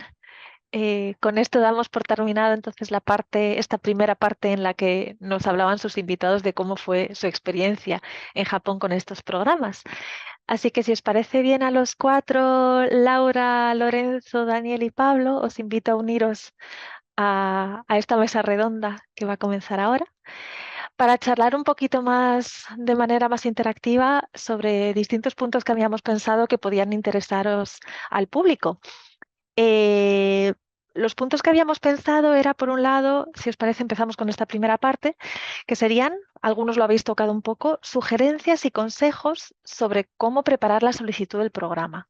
Cosas que a vosotros os sirvieron y que quisierais transmitir a todo ese público que está ahora mismo a punto de solicitar. No sé si alguno de vosotros quiere comenzar. Pues yo creo que Lorenzo ha cubierto muy bien por su beca y la mía, que son muy próximas. Yo diría que es fundamental, sobre todo, contactar con instituciones lo antes posible, porque a lo mejor no consigues afiliación, pero sí consigues un contacto para visitarles, para tener una conversación, te pueden dar pistas para otra cosa. Para mí fue la parte más difícil del programa, sin duda, a la hora de preparar la convocatoria. Además de ser estratégicos, como Lorenzo muy bien ha dicho, y de buscar gente pues, que tenga más peso académico, profesional que el que aplica, yo creo que lo más importante es justificar por qué hay que ir a Japón, porque es la parte más importante, es por qué es necesario ir a Japón y no lo puedes hacer desde otra parte. Siempre que eso esté bien montado, va a ser una candidatura bastante fuerte. Muchas gracias, Laura. No sé si queréis añadir algo más. ¿Algún truco? Yo, Adelante, Pablo. yo diría que en mi caso lo que me ayudó mucho fue leer con todo el detalle del mundo lo que es la convocatoria del programa y mirar toda la información que hay disponible, las asignaturas y mostrar primero que se ha leído bien el programa, que es, qué es lo que se ofrece, qué es lo que quieres hacer y porque es importante que vayas ahí, en qué medida te va a ayudar. Y después también fue muy importante demostrar y convencerles de que el proyecto contribuye a las relaciones bueno, en este caso España y Japón. Por eso pensé que el tema del Camino de Santiago y Kumano podría ser útil. Entonces, eso es muy importante. Y también demostrar qué quieres hacer concretamente ahí, es decir, ser lo más detallado posible, que eso pues le gusta mucho a los japoneses. Y ese es un poco el consejo que daría. Muchas Eh, gracias. Yo Adelante. siguiendo un poco lo que han dicho, creo que hay que decir algo que es muy básico. Han comentado los compañeros que hace falta reflexionar, preparar, es decir, este tipo de programas no hay que esperar al último momento para solicitarlos. Es una cosa que hay que organizarse, leerse muy bien toda la información y no esperar a la última semana a rellenar un formulario porque requiere una parte de reflexión que no se puede conseguir en una semana únicamente. Muchas gracias, Daniel. Me permito añadir algo con el sombrero de Fundación Japón. Cada año nos llegan muchas solicitudes y antes de eso muchas preguntas. Y la verdad es que sí que creo, o sea, por las preguntas que vuelven cada año, que es súper importante leerlo de una forma muy, muy, muy detallada. Luego no dudéis, por supuesto, en hacernos llegar las preguntas que os surjan. Nosotros, si no las sabemos, las consultamos con Tokio, pero creo que ayuda a leer mucho. Estoy totalmente de acuerdo con vosotros. ¿Algún truco más que se os ocurra? Tipo para el tema de las cartas de recomendación, que nos preguntan mucho, por ejemplo. No sé si tenéis alguna recomendación con eso. Yo una recomendación que puedo dar un poco en línea con lo que dice Daniel es que, o sea, presentar la solicitud es como un proyecto en sí mismo, lleva mucho trabajo, hay que dedicarle mucho tiempo, hay que dedicarle mucha reflexión y sin duda, evidentemente, si pides las cartas de recomendación a alguien que ya conoces es más fácil, pero si no conoces a esa persona, darle un esbozo de tu proyecto o tu proyecto directamente te puede ayudar mucho a que esa persona decida apoyarte y hacer una carta. Y luego también darles tiempo, porque hay que entender que estas cartas son en inglés, a lo mejor es una persona que no vive en España, pero bueno, también tienes que darle tiempo a la persona para que se organice y pueda hacerte la carta. Ahí queda. Tomen nota. ¿Queréis comentar algo más sobre este punto o queréis que pasemos a otro tema? Con esto ya lo tenemos. Entonces, recapitulando, pues temas de tiempo, preparárselo mucho y leer mucho las instrucciones. Vamos con el otro punto que nos parecía interesante. A ver qué opináis. Bueno, una cosa que a mí de hecho me llama mucho la atención como persona que no ha formado parte de estos programas es pues qué fue lo mejor por un lado, pero también lo más difícil del programa una vez que llegasteis a Japón.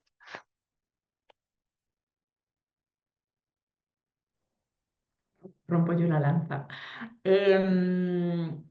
Voy a empezar por lo más difícil porque luego tuvo un lado muy positivo que también me dio lo mejor. Para mí lo más difícil fue el acceso a las instituciones. Es decir, yo, como he explicado al principio, iba sin afiliación, que para pedir la beca fue maravilloso, pero luego para acceder dentro de Japón fue un poco pesadilla. Y sí que es verdad que si tú tienes un acceso institucional se te abren muchas más puertas. Yo una de mi gran frustración que no conseguí llevar a cabo es que yo quería acceder al archivo fílmico de la Filmoteca y ni siquiera me contestaron. O sea, yo mandé un correo con el mejor ego del que fui capaz y ni siquiera me contestaron. Entonces, luego hablando con otros investigadores, hablando con otras personas, pues me dijeron que, bueno, pues que esto era un proceso muy largo, que requería que yo hubiera pedido una solicitud 3 meses antes. Recordad que yo fui 59 días, que además siempre es mejor que haya una primera carta introductoria que venga de una persona que sea japonesa y que te presente para, digamos, como un poco recomendarte para darte acceso.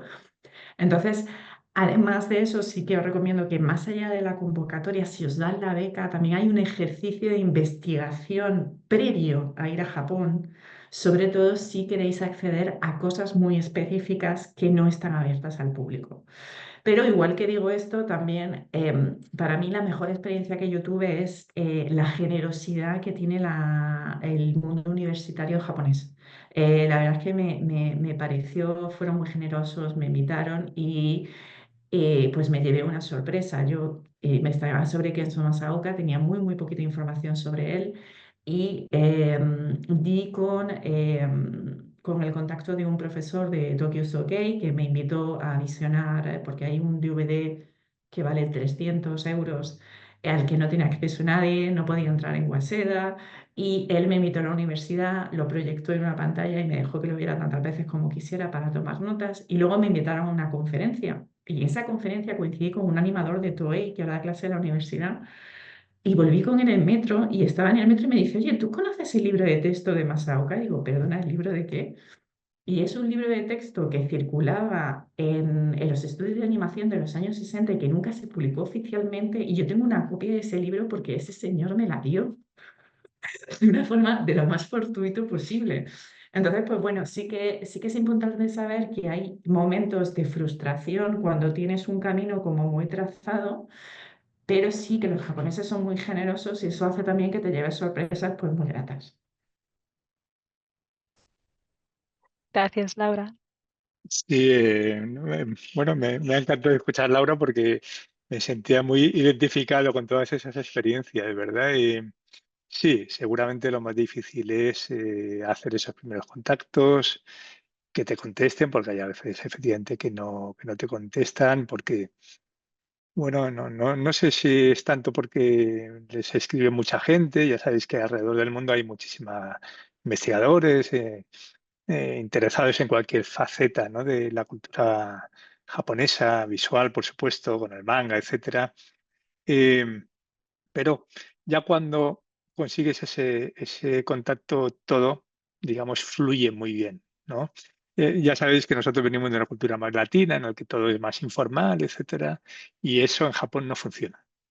Y además, muchas veces aquí tenemos esa costumbre de insistir, oye, oye, porque al final nos funciona aquí, pero allí es bastante contraproducente. Cuando nos dicen que no una vez, claro, lo dice muy amable y entonces nos pensamos, no, si lo dice tan suave es que querrá que insista, no, si nos dicen que no, es que no, ¿no? A la primera, digamos. Bueno, estoy un poco poniéndolo así como exagerado. En mi caso, fue bueno, muy divertido. Ya sabéis, yo quise hacer esta exposición sobre Fukase, el fotógrafo, es un fotógrafo que murió al principio del siglo XXI y me costó muchísimo simplemente contactar y que me contestase la persona que tiene los derechos a nivel mundial de Fukase, ¿no? Y le escribía directamente, no me contestaba, ya me dijeron que era una persona un poco especial, ¿no? Es como, no sé si habéis leído el Imperio de los Signos de Roland Barthes, que explica a Tokio como una serie de capas que se van acumulando, pues cualquier relación en Japón es lo mismo, tienes que ir como sacando capas y alguien que te lleve hasta allí. Cuando ya encontré a la persona que me presentó, el mismo día que le escribí me contestó. Es decir, hay bueno, es también esa cosa ritual, ¿no? Tienes que saber tocar la tecla exacta. Bueno, pues también es divertido y efectivamente estamos en otra cultura y creo que a todos nos fascina eso un poco también, ¿no? Pero hay que tenerlo en cuenta para efectivamente, como decía Laura, no caer en frustraciones posibles, ante todo esto. Gracias, Lorenzo. Forma parte del viaje, ¿verdad? Y de toda la experiencia, todos esos momentos. Daniel y Pablo, ¿tenéis algo que contarnos de vuestra experiencia en este sentido? Sí, lo más difícil para mí, bueno, hubo un primer obstáculo que es el tema de las imágenes. Porque claro, la metodología de mi tesis era importante sacar muchas fotos.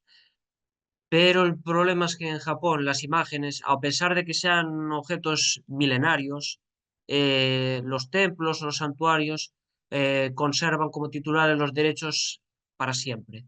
Es decir, son eternos. Y son muy, sobre todo los monjes, muy celosos de lo suyo. Entonces, dentro de los pabellones budistas, de los Hongan, en ningún momento, sin ninguna excepción, te dejan sacar fotos. Para solucionar este problema, ¿qué es lo que hice? Pues comprar los libros que suelen tener los templos o los santuarios. Pero ese sí que fue un poco un revés que me encontré. La política de derechos de autores es bestial, es una cosa que no desconocía antes de llegar y me habría gustado saber antes. Lo acabé solucionando, pero eso fue un obstáculo. Pero en realidad el problema más difícil que me costó para adaptarme es pues la cultura, seguro que muchos os suena, lo del tatemae, y mantener las apariencias, los protocolos, y si hay que seguir en los pasos 1, 2, 3, 4, 5, 6, tiene que ser 1, 2, 3, 4, 5, 6, no vale llegar al 6 directamente. Y para cosas como a lo mejor pedir ir a un museo a ver una estatua, tienes que un proceso enorme de pedir una cita, una autorización de no sé qué, y es verdad que es muy importante la relación institucional. Si vas como investigador por tu cuenta, mal. Eso fue un poco, costó adaptarse, mostrar las intenciones, todo esa es una diplomacia que es importante tener en cuenta, hay que tener mucha paciencia. Para nosotros los españoles estamos acostumbrados a pedir algo directamente y sí, sí, vete por aquí un momento, te lo enseño. Y ya está, no, allí no. Pero bueno, sí que lo acabé aprendiendo y esa es la experiencia que conseguí para, incluso para el mundo diplomático o para trabajar en una empresa es muy útil. Pero la parte positiva es que sí que he visto que los japoneses aprecian muchísimo el esfuerzo. Y no es como a lo mejor aquí escribimos un correo electrónico a preguntar a una universidad por un programa de doctorado que tienen, escribes un correo larguísimo con toda la información, demostrando que lo has leído y te contestan con la misma pregunta que habías formulado. Entonces, eso es lo que pasa muchas veces aquí y allí, ¿no? Ellos aprecian el esfuerzo y además mucho que valore su cultura. Y en ese sentido, si lo ven, te ayudan en todo sin reparar en nada de nada, empezando por los propios profesores del centro. Muchas gracias, Pablo. Daniel, ¿quieres añadir algo más? Bueno, tengo que decir que, claro, en el caso de los programas para profesores, se sobreentiende un conocimiento bastante avanzado de la lengua y entonces eso te da, y conocimiento cultural. Entonces, además, claro, mis compañeros tenían que estar con personas que no eran especialistas de su área, pero en los programas de formación para profesorado estás ya directamente con los especialistas mundiales de formación de profesorado de japonés. Entonces, realmente en este programa profesorado estás entre algodones. Yo creo que no hay grandes retos, al menos no como los que han comentado mis compañeros. Gracias, Daniel. Pues bueno, luego había un tercer punto que nos parecía interesante para el público, que es, claro, una persona solicita el programa, se lo conceden, lo disfruta ahí y a la vuelta, ¿qué, no? ¿Cómo os ha ayudado este programa a vuestro regreso aquí en España y os ha abierto alguna puerta? ¿Quién se anima? Bueno, en mi caso lo he explicado un poquito antes, pero porque la convocatoria de mi beca lo especifica, ¿no? Hay que poner los resultados de esa investigación y yo pensé desde el principio, como decía, que se convirtiese en una exposición fotográfica en este caso. Y bueno, efectivamente, claro, en el caso de Foto España, lo que más les interesó es la serie, esa serie en concreto, de ese fotógrafo relevante de la historia de la fotografía en Japón, pero por supuesto el hecho de que ellos vieron que esto partía de una investigación previa, además, pues eso con el Matsamo, el sello de la Fundación Japón, pues seguro que ayudó porque, bueno, era labor de un comisario artístico, ¿no? Ya sea de fotografía o de una exposición pictórica, lo que sea. Es decir, tienes que demostrar eh, que dominas la materia y que has hecho una investigación al respecto. O sea que en mi caso, sin duda, la Fundación Japón fue muy importante para poder llevar a cabo esa exposición. Gracias, Lorenzo. En mi caso abrió puertas, pero a lo mejor no en el sentido clásico de cómo lo entendemos. Lo que sí quiero empezar diciendo antes de ir ahí es que también me ayudó a poder abrir puertas para otros, porque luego he tenido compañeros, he tenido amigos que querían pedir la beca o que querían ir a Japón o que querían algún tipo de colaboración. Y con la red de contactos que yo hice en Japón, pues yo he podido abrir también vías para esa gente para que pudieran hacer sus investigaciones, porque bueno, a fin de cuentas, pues todos nos alimentamos o luego cruzamos temas y es importante ser generoso con lo que uno obtiene de Japón para darlo, porque luego siempre vuelve, o sea, es una red que se retroalimenta. Em, en mi caso me ha ayudado a seguir con mis líneas de investigación, porque si mi corpus es Ghibli, digamos, de alguna forma, pues irme a los orígenes también me ha ayudado a, digamos, hacer una cartografía un poquito diferente y sobre todo a empezar a reivindicar en Occidente la figura de los pioneros. También debo decir, para mi sorpresa, que cuando a mí me preguntaban en Japón qué estaba investigando, todo el mundo, excepto los especialistas, me miraban y decían, no sé quién es ese señor. O sea que en Japón también es una figura muy desconocida. Por poner una anécdota, en la Filmoteca de Tokio hay una exposición permanente sobre el cine y hay una sección sobre la creación de Toei Doga, de Toei Animation, y no se menciona a Masaoka. Entonces, pues bueno, sí que me ha abierto puertas en el sentido de que he podido romper una lanza para empezar a hablar de estas figuras que me parecen fundamentales, porque bueno, por mucho porque yo tenga mucha vinculación a Ghibli, no todo el anime es Ghibli y no todo el anime necesita ser Ghibli. Entonces creo que eso sí que ha abierto otros caminos y otras vías para seguir disfrutando de otras áreas que no sean las más populares, que son muy interesantes, pero también hay otras cosas aparte. Gracias, Laura. ¿Algo que añadir, Daniel, Pablo? ¿Qué os supuso esto a la vuelta? Yo quería... A ver, creo que Sí, tenía adelante, Daniel, que aún Sí, tenía que bueno, pensar un poco. puedo hacer un inciso únicamente para cuando sea tu turno, Daniel. A veces se queda un poquito bloqueado Sí, el audio. vale. Simplemente comenta al público que como son unos segundos y luego enseguida vuelves, no te vamos a interrumpir ni nada. Esperamos Vale, a que lo vuelvan. siento No mucho. te preocupes. Hay tormenta hoy en Salamanca. Vale. Bueno, Gajes del oficio. quería decir simplemente que, por ejemplo, en mi caso, claro, estás rodeado de los especialistas de japonés, pero no solamente de Japón, sino de muchos otros países. O sea, yo no sé cómo habría tenido acceso a los programas de formación de japonés de Irán, por ejemplo, o de Turquía o de Indonesia, ¿no? Creo que eso enriquece muchísimo y, claro, me ha servido a mí para ampliar muchísimo la red de contactos profesores profesionales y en los profesores de mi país. Gracias. Gracias, Daniel. Qué interesante el punto de vista tuyo de los programas de profesor de lengua japonesa, que eres el único que tiene esta experiencia aquí. Pablo, no sé si tú tienes algo más que comentarnos sobre tu caso. Bueno, la verdad, comparando con estos expertos y veteranos que están hablando hoy aquí, claro, yo honestamente creo que aún no he tenido la oportunidad de comprobarlo, porque me falta un año para terminar la tesis y todo va bien en el plan original de 3 años y después está por ver. Yo he intentado pedir a la Complutense 2 plazas de sustituto, pero nada, no me cogen por el tema de la docencia, es esa contradicción que hay. Necesitas eso pides eso para obtener docencia, pero ya te la piden antes. Entonces, no he podido comprobarlo todavía hasta qué punto lo de la Fundación Japón me ha ayudado. Seguro que el apartado de investigación es útil porque yo creo que en esa convocatoria sí que conseguí bastante puntuación y seguro que fue gracias a eso. Como también me ayudó a rellenar las horas de investigación del plan de doctorado.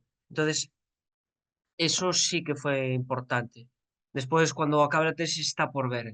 No, de momento no me atrevería a decirlo, pero lo que sin duda fue útil es que el primer paso, que es aprender cómo investigar en Japón, sobre Japón y en japonés, eso de sobras.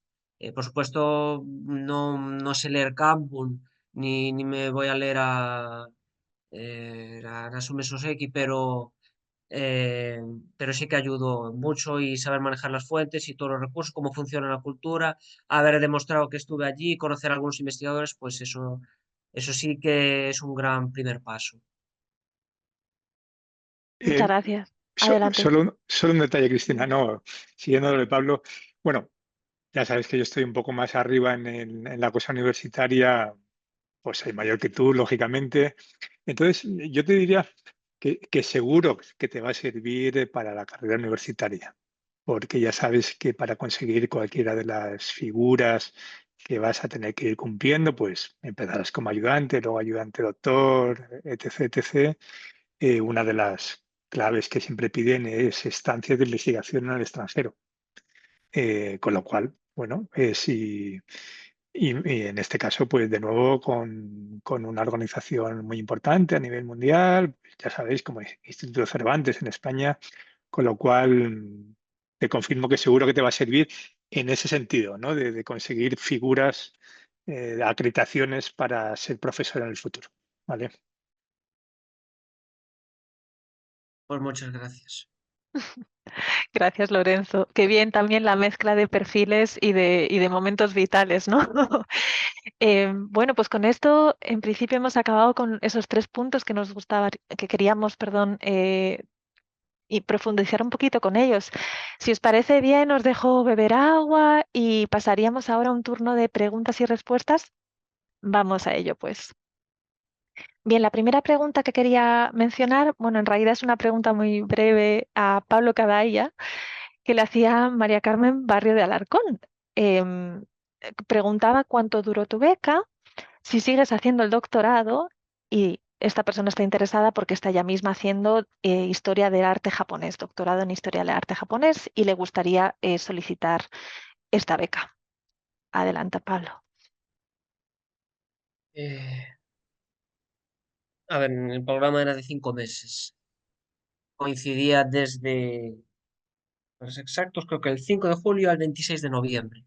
Pero después nos dejan por cuestiones de inmigración 15 días de gracia para poder visitar el país y continuar nuestras labores de investigación. Yo aproveché también después al pasar por Corea, porque por el tema de mi investigación relacionado con el cumano, curiosamente hay alguna relación con Corea y ya me quedé por ahí.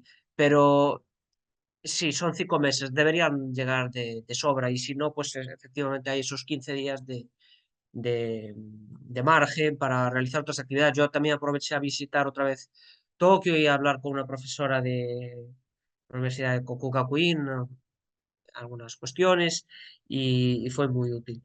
Sobre el tema de historia del arte, pues sí, por supuesto que es muy importante. De hecho, casi lo agradecería porque en nuestro caso había temas de investigación muy variados, pero de historia del arte no había ninguno cuando estaba con los otros compañeros. Y pienso que no, yo por supuesto no tengo ni idea de lo que van a opinar allí en Kansai, pero podría ser interesante, podría ser de ayuda. Y desde luego es una oportunidad excelente para acudir a los museos, obtener los materiales y sobre todo porque el tema de las imágenes va a ser complicado, eso hay que advertirlo. Pero sí conseguir libros escritos en japonés y fotocopias sobre ese tema que no se pueden conseguir en ninguna otra parte del mundo. Entonces, en ese sentido es la razón más importante por la que merece la pena. Muchas gracias, Pablo. Vamos con otra pregunta que quizás sí que podamos responder aquí o podéis responder alguno de vosotros. Nos la hace Rocío Linares, que es estudiante en la Universidad de Vic, Cataluña, y quisiera solicitar, bueno, está actualmente en un doctorado de traducción y género, y tiene una duda con respecto a los fellowship. Dice así, eh, para poder solicitarla, o sea, para las cartas de recomendación que tiene que solicitar aquí en España no tiene problema, pero no le ha quedado claro cómo conseguir las cartas de recomendación de las universidades japonesas. Y pregunta, ¿debo contactar directamente con los investigadores japoneses y las instituciones para esta fellowship? No sé si tenéis alguna recomendación en base a vuestra experiencia. ¿Alguno de los fellows de la sala? Claro, realmente esa es la parte más complicada de la candidatura o de la solicitud.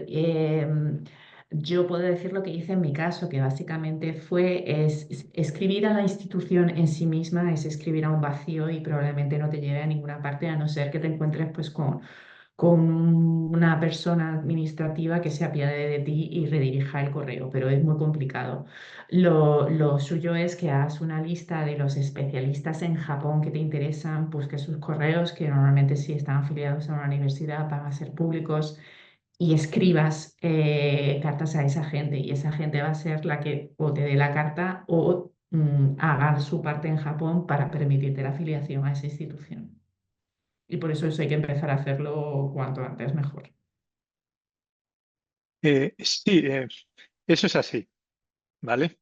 Hay que ser consciente, pero eh, cuidado porque si lo decimos así tan frío, igual le desanimamos. Yo mi experiencia es que cuando he escrito directamente a profesores que no me conocían de nada, a lo mejor me dicen, yo no te puedo ayudar, pero te voy a pasar con alguien.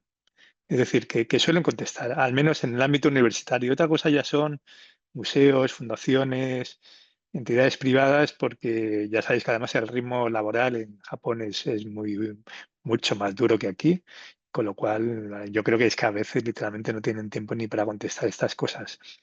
Pero en la universidad siempre es un poco diferente y mi experiencia es que sí contestan, o sea que no tengáis miedo y animaos a escribir a los profesores que creáis que pueden ser interesantes para vuestros proyectos.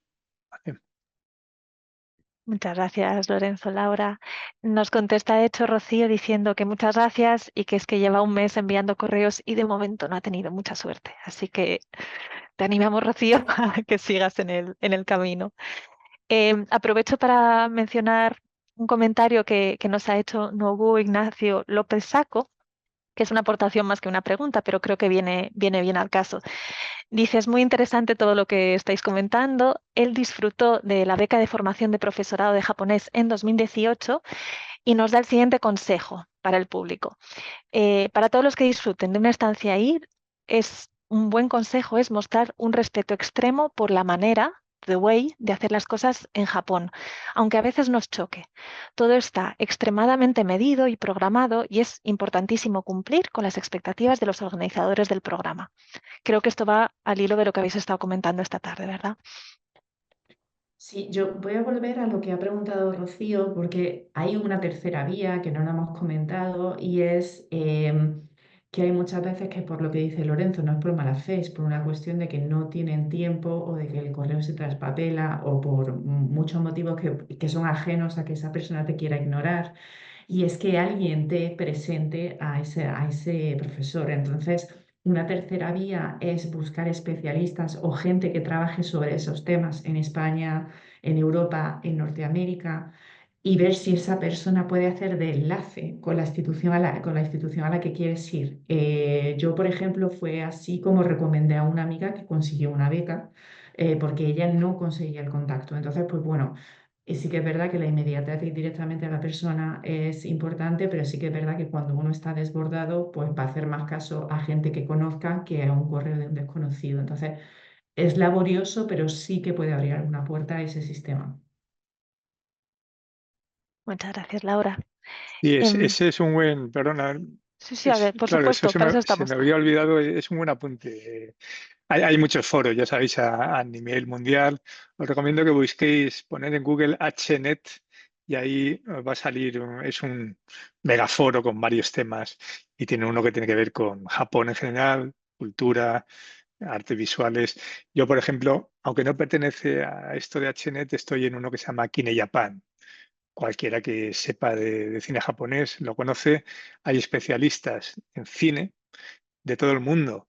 Ahí es facilísimo que si tú necesitas contactar con un especialista en cine de los años 20, mandas el mensaje y a las pocas horas ya te está contestando gente de todo el mundo y también gente japonesa, porque son foros, pues eso, con participantes de cualquier nacionalidad. Entonces, sí, esa tercera vía, sobre todo con foros de este tipo, me parece que puede ser muy útil. Fenomenal, muchas gracias. Em, Os cuento que realmente prácticamente hemos acabado con las preguntas relativas al programa. Voy a hacer una pregunta que es para Lorenzo y más sobre su recorrido. Me viene de Isabel Autor, de Leoí de Palma de Mallorca. Pregunta, ¿sigues haciendo exposiciones en España?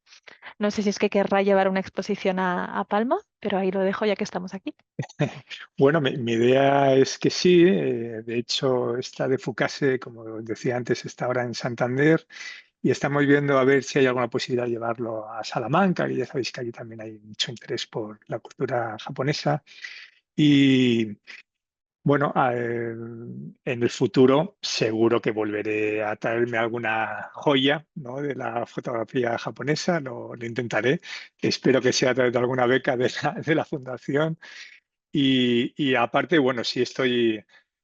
Sí, esto siempre es interesante, ¿no? Porque a partir de comisariar esto, pues he conocido a otros, en este caso dos fotógrafas, pues por ejemplo una cubana, no tiene que ver con cultura japonesa, pero para que veáis que todo se puede ir concatenando y estamos comisariando ya otra exposición. En este caso va a ser para la Bienal de La Habana. En principio veremos si puede ser que la traigamos el próximo año a España, pero sí, mi idea es porque es un mundo fascinante, ¿no?, de la fotografía japonesa. Hay muchas joyas increíbles que, pues como Fukase, conviene que las conozcamos aquí. Muchas gracias, Lorenzo. Gracias. Pues os comento al público, si os fijáis en el apartado de preguntas y respuestas, vais a la parte de respondidas y hemos ido respondiendo a muchas de vuestras preguntas por escrito. Más que nada porque, como os decía a los ponentes, eran preguntas muy específicas más para Fundación Japón. Así que os animo a que les echéis un ojo. No obstante, si no os da tiempo a leer todas las contestaciones de aquí a que cerremos la sesión, intentaremos enviar un email con las preguntas, o sea, las contestaciones más habituales que hemos, perdonad, las preguntas y las contestaciones que hemos ido preparando. Sobre todo porque son preguntas recurrentes como para el programa de publicación y traducción tengo que traducir desde el japonés o puedo publicar un libro aquí español, etcétera, etcétera. Así que, como os decía, en principio os enviaremos un email con una recopilación de estas contestaciones. Vamos terminando por nuestra parte, si os parece, porque ya tenemos que ir cerrando la sesión.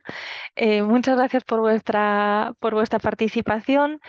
Al público, que no se nos escape hasta dentro de unos minutillos, que nos vamos prontito, pero si en algún momento os tenéis que ir, os animamos por favor a que respondáis la encuesta que tenemos, porque nos ayuda mucho a seguir mejorando, a saber si esto ha sido útil, sugerencias de mejora, temas para conferencias y demás.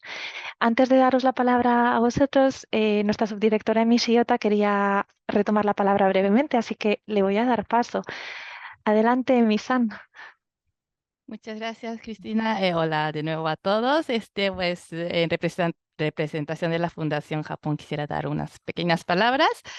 Bueno, antes de nada, darles las gracias por esta presentación tan interesante por parte de vosotros, y realmente pudimos ver que han disfrutado mucho del programa y bueno, sentimos el aprecio que se tuvo hacia él, así que nos da mucho gusto que haya sido así. Y bueno, algo importante que quisiera recalcar en esta convocatoria del programa de subvención es que esto es una competencia internacional. O sea, no significa que de España vamos a coger 2, 3 personas, no. O sea, del todo el mundo se elige a la persona, a los candidatos. Así que, bueno, es muy importante que nos unamos todos los investigadores de España para que compartamos, así como lo hicimos el día de hoy, nuestros tips, las ventajas, los consejos. Entonces, todo esto nos da una ventaja para poder ser unos candidatos fuertes. Así que yo creo que esta sesión nos ha servido muchísimo y pues deseamos muchísima suerte a todos los interesados para este programa y que muchísima suerte y ánimo. Ganbate kudasai. Muchas gracias. Muchas gracias, Emi-san. Como ya lo he dicho al inicio y ahora, no dudéis en solicitar. Os doy la palabra ahora a nuestros ponentes para unas últimas palabritas antes de despedirnos. Por mi parte, muchas gracias por esta sesión, ha sido un placer. Adelante, Laura, ante todo. Pues yo como últimas palabras diría que no os desaniméis, porque evidentemente hemos hablado de cosas más negativas o de cosas más difíciles, pero retomando lo que ha dicho Emi-san, para mí fue una experiencia muy enriquecedora. Y también diría que es importante no cerraros a vuestro tema. Y me explico. O sea, yo iba a Japón con una investigación sobre anime, pero intenté disfrutar muchas más cosas. Fui a una representación de Kabuki, fui al Museo de Arquitectura. Japón tiene muchísimo que ofrecer y evidentemente dentro de que yo iba con un calendario de trabajo ímprobo, hay que intentar vivir experiencias. Yo una de las cosas que hice un poco al hilo de lo que ha contado Pablo es que me quedé una semana más que me la pagué yo para poder viajar. Porque mi hermana vino a verme y ella viajaba y me enseñaba una foto y yo decía, pero yo estoy aquí encerrada en la filmoteca. Entonces, pues bueno, ya que estás allí, pues hay que intentar aprovechar al máximo porque es una experiencia muy, muy enriquecedora. Muchas gracias, Laura. Adelante, Lorenzo. Pues nada, insistir en lo que ha dicho Laura. En fin, vale la pena. Todo un trabajo escribir estos proyectos, pero bueno, en ese proceso ya vais a contactar con nuevas personas, nuevos investigadores que os pueden abrir más puertas en el futuro. No se tiene por qué conseguir a la primera vez. Yo no lo conseguí. En esta sí, pero en otras ocasiones no. No pasa nada y hay que seguir insistiendo y como digo, vale la pena. Y como decía antes, no, si vais a Japón y no vais a un onsen, es como no haber ido. ¿Vale? Venga, gracias. Gracias, Lorenzo. Adelante, Daniel. Bueno, estoy totalmente de acuerdo con lo del onsen. Yo intenté ir todas las veces que pude durante este programa y bueno, los compañeros han hablado de lo abrumador que puede ser el proceso de solicitud. Eso luego tiene una recompensa todavía muchísimo más grande, que nadie se eche atrás por lo abrumador que puede ser el papel, los papeleos y demás. Y en cuanto a las personas que están pensando en formarse como profesores de japonés, que es, por ejemplo, en mi caso, lo más difícil siempre es conseguir una afiliación académica. Pero pueden seguir formándose incluso antes de solicitar estas becas a través de muchas herramientas que dispone la Fundación Japón, sobre todo, por ejemplo, en la página web de Minato, que tiene cursos dedicados a profesores y a partir de ahí ir poco a poco también construyéndose su propio currículum. Pero vamos, que si en cualquier momento pueden verse con los requisitos para solicitar estos programas, que no lo duden. Muchas gracias, Daniel, por estas últimas palabras. Adelante, Pablo. Bueno, pues yo animaría muchísimo a todo el mundo a pedir este programa en el que participé porque creo que es de hecho la manera más fácil para los que somos un poquito más jóvenes en el ámbito de la investigación, para tener una experiencia para ir a Japón, una experiencia diferente de los turistas y creo que es la mejor manera. De hecho, es excelente para poder demostrar que en España también tenemos buenos investigadores en estudios japoneses que no sean siempre de los países anglosajones o de otros países que tienen pues ya más tradición, demostrar que aquí en las universidades pues también podemos hacerlo.